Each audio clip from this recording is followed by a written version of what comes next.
క్రైస్తలో ఈరోజు దేవుని వాగ్దానం, నిన్ను శాశ్వత సోపాతిశయముగాను బహుతరములకు సంతోష కారణముగాను చేసేదను. యెషయా గ్రంథం 60వ అధ్యాయం 15వ వచనం. ప్రియమైన సహోదరి సహోదరులారా, మన దేవుడు ఆశ్చర్యకరుడు, ఆలోచనకర్త, అద్భుతాలు చేయువాడు. ఆయనకు అసాధ్యమైనది ఈ లోకమందే కానీ పరలోకమందే కానీ ఏదియూ లేదు. ఆయన మాట ఇచ్చిన దాన్ని నెరవేర్చువాడై ఉన్నాడు.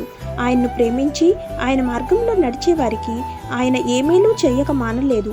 అబ్రహాము, దావీదు, దానియేలు, పౌలు ఇలా చాలామంది భక్తులను మనం చూడగలం. వారి విశ్వాసం, దేవుణ్ణి వారు ప్రేమించిన విధము చూడగా అది మనకు ఆశీర్వాదకరంగాను ఆనందంగానూ ఉంటుంది.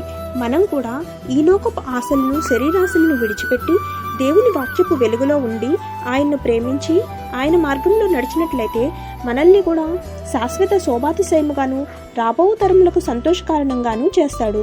కాబట్టి ఈ దిన వాగ్దానం మనందరి జీవితంలో నెరవేరాలని కోరుకుంటూ దేవుని సువార్తా పరిచర్యలో మీ సహోదరి. ఆమేన్. God bless you.